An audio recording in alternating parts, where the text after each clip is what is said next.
Assalamualaikum dan salam sejahtera kepada semua.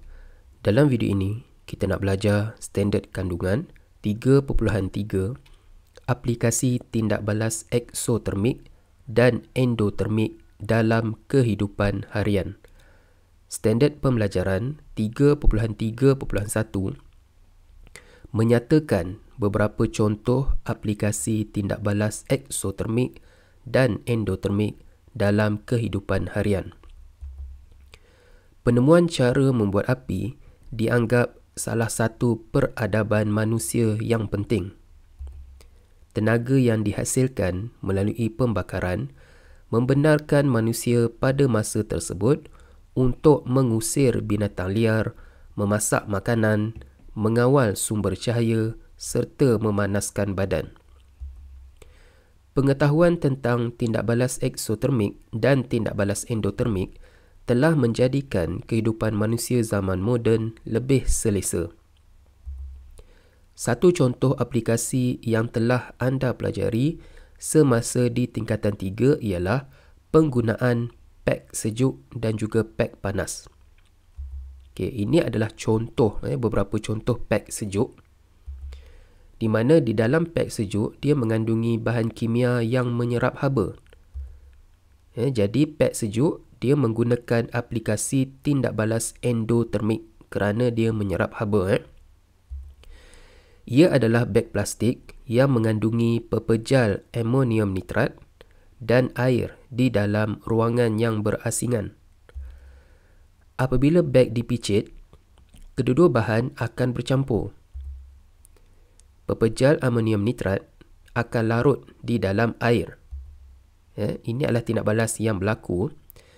Pepejal amonium nitrat dia akan bertindak balas dengan air untuk menghasilkan ion amonium dan juga ion nitrat. Di mana dalam tindak balas ini haba telah diserap. Sebanyak 26 kJ haba telah diserap.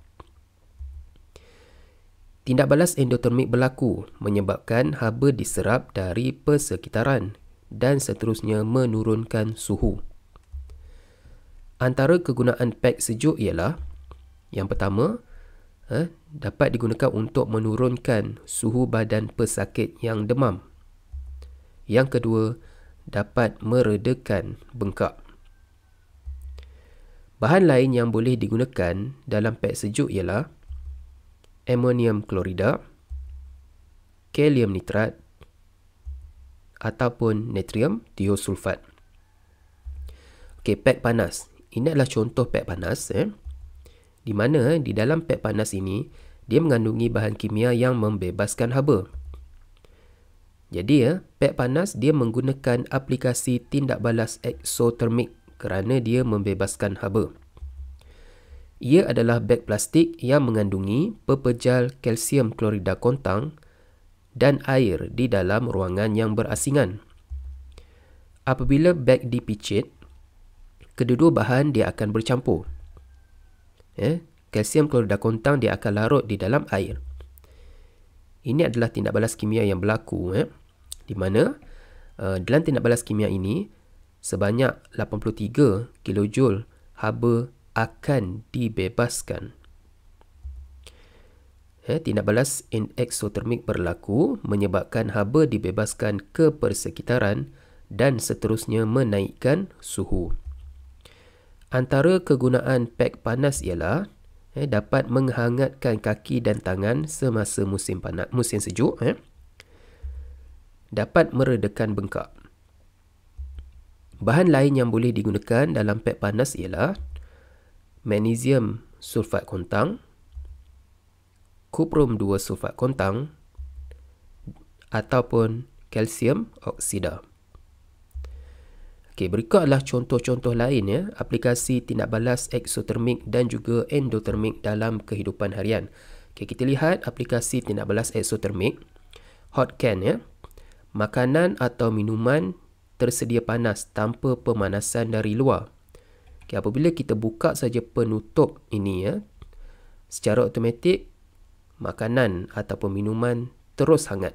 Tindak balas kimia akan berlaku, dia akan memanaskan makanan ataupun minuman yang ada di dalam tin ini. Kemudian tindak balas termit kita dah belajar ni di mana digunakan untuk kimpalan kereta api. Dia akan membebaskan haba. Pembakaran bahan api ini juga akan membebaskan haba, tindak balas eksotermik. Okey, contoh tindak balas endotermik, pad gel ni meredakan demam. Dalam slide sebelum ini kita dah tengok. Kemudian tin minuman sejuk kendiri. Minuman di dalam tin sejuk tanpa disimpan di dalam peti sejuk atau ais. Yang sama saja aplikasinya macam hot can disejuk saja dalam ni, tak perlu simpan dalam peti ais. Kemudian sorbet, dia macam aiskrim ni lidah akan berasa sejuk semasa memakan sorbet. Okey, jadi sila buat latihan di dalam buku kerja muka surat 146 sehingga 147. Sekian, terima kasih.